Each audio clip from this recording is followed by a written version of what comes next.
Alors maintenant, cinquième vidéo, comment travailler plusieurs propositions et comment travailler des sketchs aussi à partir de là.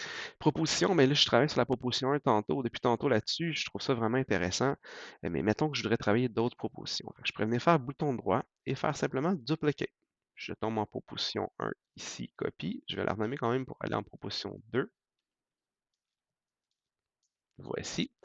Et tout ce que je vais appliquer maintenant sur le bâtiment qui est là, ça n'appliquera pas sur le bâtiment qui est là. Fait que, par exemple, si je viendrais, par exemple, venir ramener ce bâtiment-là à 5 étages, ben là, le bâtiment est rendu à 5 étages ici, mais quand je reviens en proposition 1, on voit que le bâtiment est revenu en 7e étage. Fait que les propositions, c'est vraiment à l'infini, là. On peut vraiment venir rajouter ce qui nous tente. Je vais ramener ça en 7 étages ici.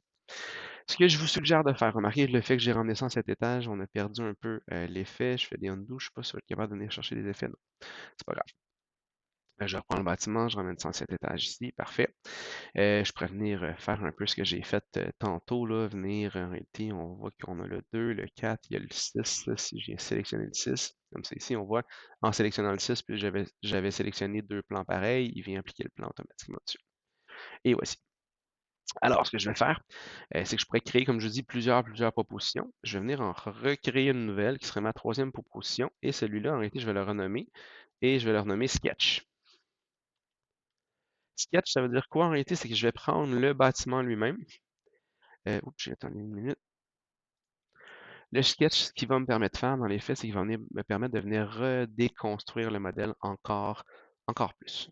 Ça veut dire quoi? Potentiellement, peut-être venir rajouter un parapet là-dessus, venir faire plusieurs éléments. Fait que je sélectionne mon modèle, je fais bouton droit et je fais Convert to 3D Sketch. Je l'avais aussi dans les options du côté droit. Alors, qu'est-ce que je vais faire là-dessus? Ben là, après ça, je peux venir faire pas mal n'importe quoi sur toutes les faces qui sont ici. Par exemple, je peux venir sélectionner la face. Remarquez, si je fais bouton droit, vous allez avoir plusieurs commandes. Et n'hésitez pas à faire bouton de gauche, bouton de droit, là, pour trouver les différentes options en lien avec ces différents objets-là. Et moi, ce que je vais faire dans les faits, c'est que je vais faire un offset de la face vers l'intérieur d'à peu près X mesures. Fait que je vais m'approcher et je vais avoir à peu près un parapet de 1 pied, on va à peu près à 300.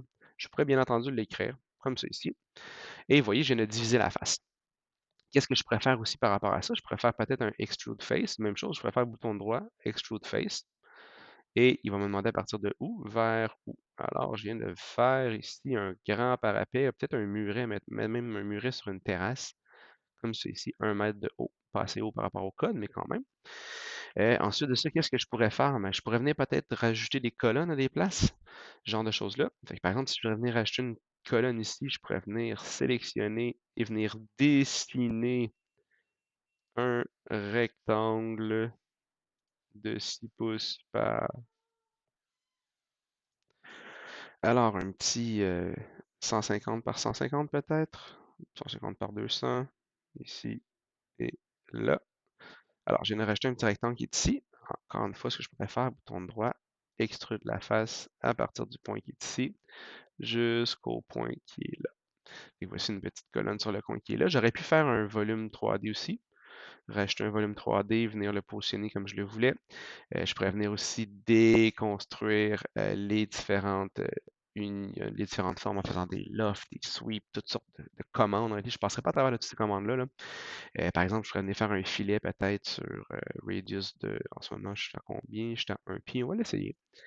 Par exemple, peut-être sur la face qui est ici. On va s'approcher, oups, comme ça ici. Et j'applique le radius sur le filet plutôt. Et on va mettre peut-être 2. Alors, je reviens avec les filets. Filet ici, on est à 1 mètre en ce moment. Parfait. Je sélectionne l'arête sur laquelle je vais le faire. Je peux le faire sur plusieurs arêtes aussi, là. Par exemple, celle-là ici aussi. Celle-là aussi. Comme ça, j'en ai 3. Je fais le petit crochet.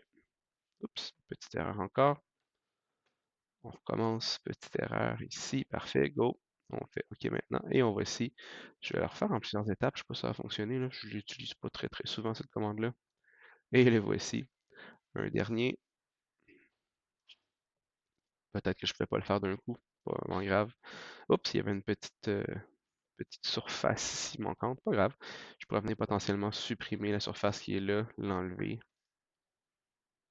Bon, Petite erreur ici à cet endroit-là, mais c'est pas grave, on va la laisser comme ça. Fait qu'on peut venir modifier, rajouter des éléments.